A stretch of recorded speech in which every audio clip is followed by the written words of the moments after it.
करने लगे, साखोच्चार करने लगे। और जो भी विधान था, विवाह का जो विधान था जनकपुर का, उसके हिसाब से परिणय सूत्र में बंध गए युगल सरकार। कर कंकण केस जटा मुकुटम मणिमाणिक मोती आभरणम गजनीर गणेन्द्र गणाधिपतिम मम तुष्ट विनायक हस्तमुखम मम तुष्ट विनायक हस्तमुखम। विवाह के सुमंगल साज के साथ ही महाराज जनक ने अपनी दुलारी, अपनी लाडली, देखो सीता मैया जनक जी की और पुत्री नहीं थी, वैदेही थी। वो देही से प्रकट नहीं हुई, इसलिए उसको वैदेही कहते हैं। वैदेही थी, लेकिन खुद की औरस पुत्री, खुद के औरस पुत्र, जानते हो कौन थे उनके पुत्र पुत्री? महाराज शीरध्वज, जिनको आप लोग जनक के नाम से जानते हो, उनके खुद के पुत्र पुत्रियों का नाम क्या था जानते हो? क्या था? लक्ष्मी निधि और उर्मिला। शाबाश, लक्ष्मी निधि और उर्मिला, ये दो संतान थी शीरध्वज।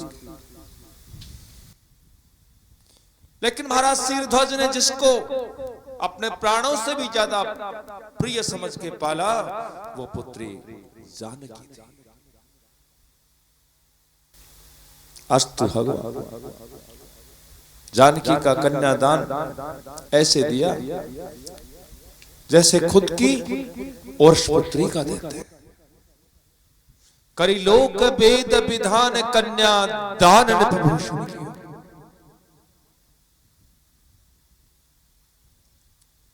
आज महाराज जनक नहीं है, राजा नहीं है, वो राजाओं के आभूषण बन गए आज वो।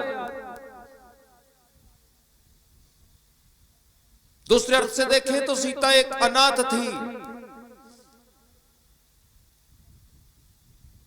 आज कोई सीता मिल जाए तो आप लोग उस पर अंगुली उठाओगे?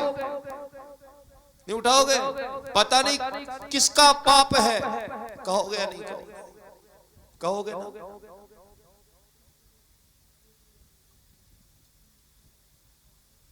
देखो महाराज जनक उस पाप को पुण्य बनाकर प्रस्तुत कर दिया, और दुनिया में उससे बड़ा कोई पुण्यवान नहीं रहा। नभूषण है वो।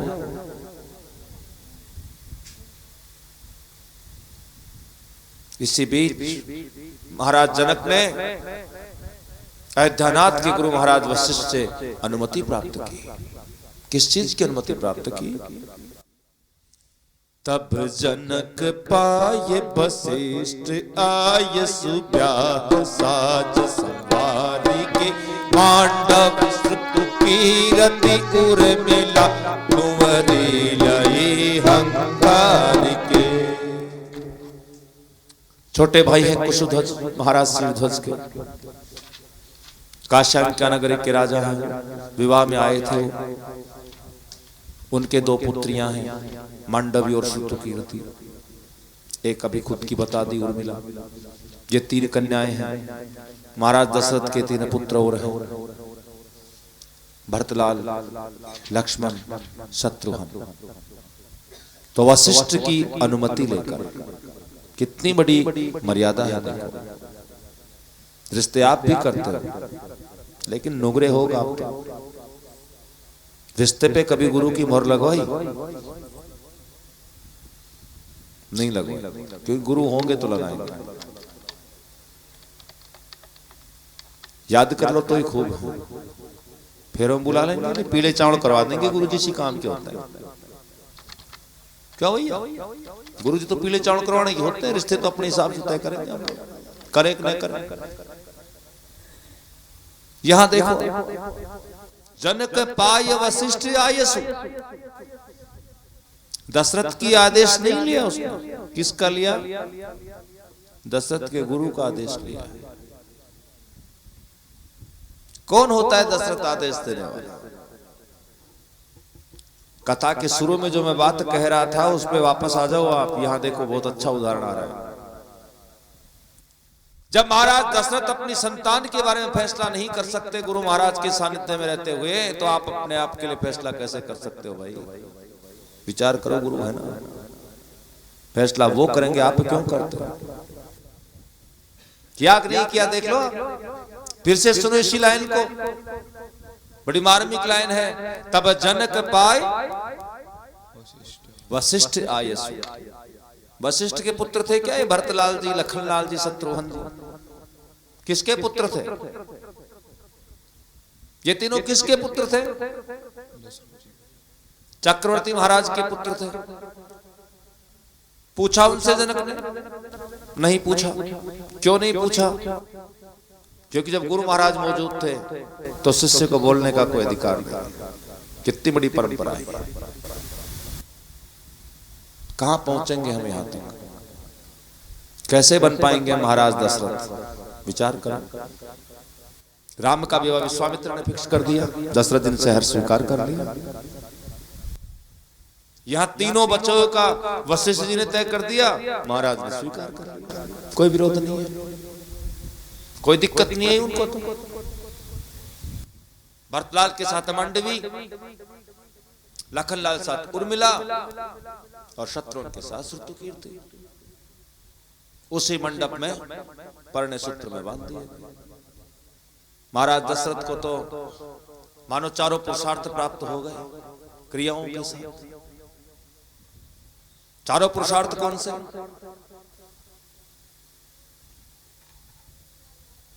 शाबाश। धर्म, अर्थ, काम और मोक्ष, चारों क्रियाओं के साथ। अब ये क्रिया कौन सी? धर्म की क्रिया क्या है?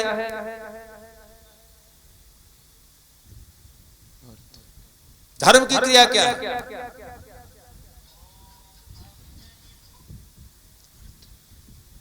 क्या है धर्म की क्रिया? अर्थ है। Very good. अर्थ की धर्म होगी। कनेक्ट कर दो एक दूसरे को। मैं क्रिया पूछ रहा हूं, मैं पुरुषार्थ नहीं पूछ रहा। धर्म की क्रिया है श्रद्धा। श्रद्धा बिना धर्म नहीं होई। श्रद्धा के बिना धर्म नहीं हो सकता। तो धर्म की क्रिया है श्रद्धा। जहां श्रद्धा है वहीं धर्म है। अब चक्रवर्ती महाराज का कौन सा पुत्र है जो धर्म का प्रतिरूप है?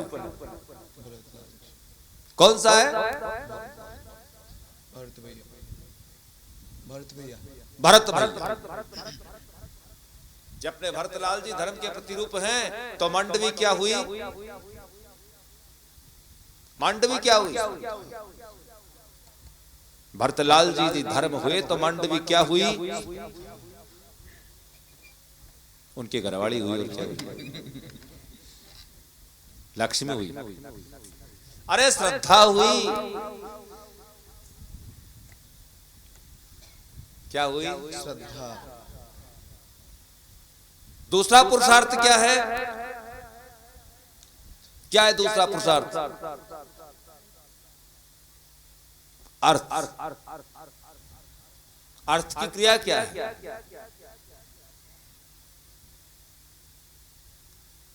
ग्रुप पे तो लंबे चौड़े लेक्चर मारते हो तुम लोग, इतनी बड़ी बड़ी बातें बताते हो, सारे ज्ञानी बन जाते हो। अब क्या हुआ? शेषनाग जी आ गए? सूंघ गए क्या सब कोई?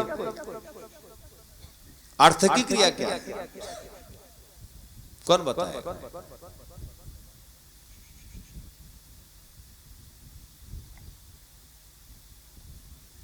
बिना अर्थ की तो बता सकते। हमें अर्थ की पता होती तो हम यहां क्यों बैठते? दोनों क्या हुआ? शाबाश, हिम्मत तो की आप। दान कर दोगे तो अर्थ कहां रहेगा? अर्थ तो दान कर दिया, फिर तुम्हारे पास क्या रहेगा बताओ?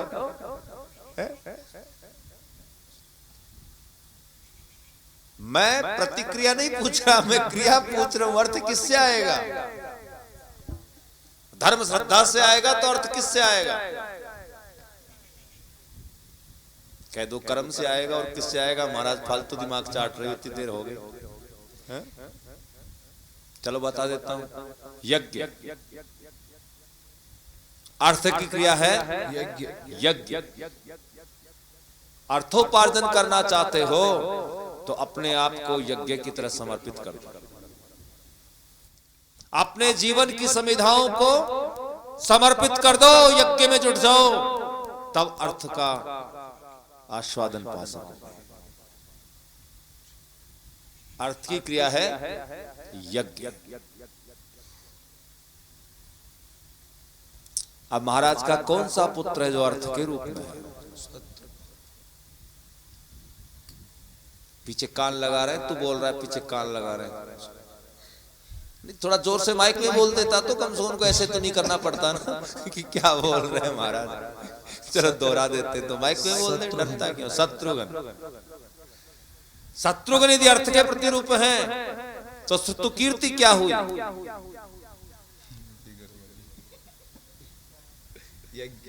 यज्ञ। तीसरा पुरुषार्थ क्या है? काम। अब काम की क्रिया क्या है? योग। शाबाश। यहाँ लोग मात खा जाते हैं, काम क्रिया भोग मानते हैं। काम क्रिया भोग नहीं है, काम क्रिया है योग। काम कौन? लखनलाल जी। अब देखो ये भी एक बहुत बड़ी बात है। अरे लखनलाल जी तो अखंड ब्रह्मचर्य में रहते, काम कहां से आ गया बीच में? बताओ है? उनको काम की संज्ञा कैसे दे दी तुलसी बाबा ने? काम का मतलब ही नहीं समझते हम लोग। वो काम था योग का जो जुड़ के रहा परम ब्रह्म के साथ अंतिम सांस तक। योग यानी होता है जोड़ना, जुड़ना।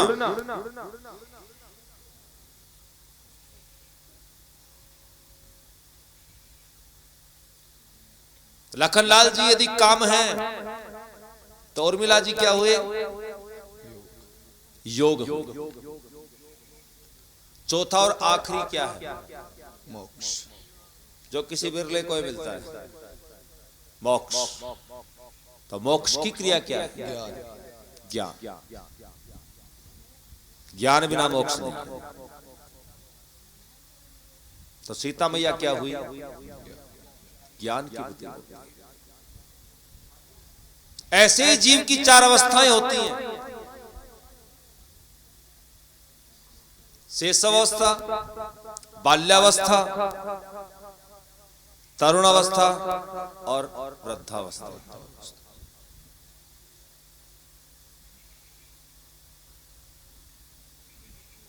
होती हैं। ऐसे ही जीव की चार गति होती हैं। एक तो होती है जागृत, एक होती है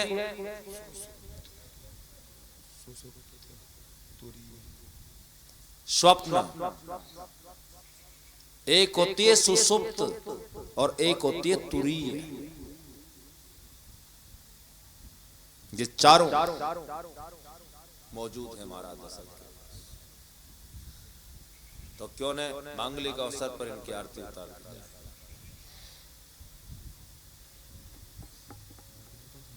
प्रभु का विवाह संपन्न हो रहा है तो आपको भी अवसर मिल रहा है आरती करना।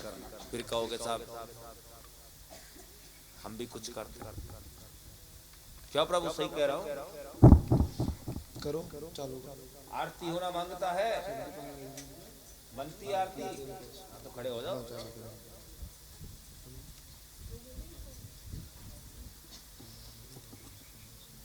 खड़े होके करते आरती, बैठे बैठे नहीं करते।